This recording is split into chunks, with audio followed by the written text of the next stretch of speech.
नमस्कार मित्रांनो, मी आता भिगवणच्या पुढं आहे.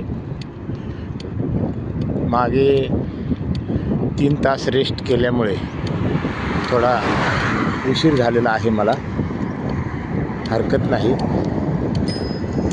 सायकलिंग चालू आहे.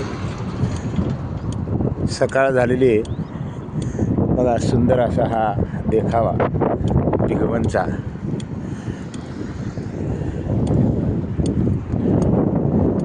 हिरवीगार शेती आहे.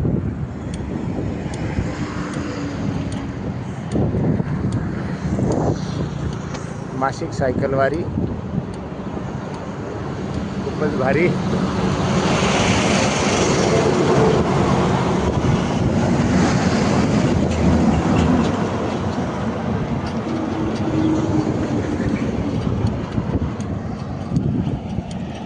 सायकल चालवा, पर्यावरण वाचवा, झाडे लावा, झाडे जगवा.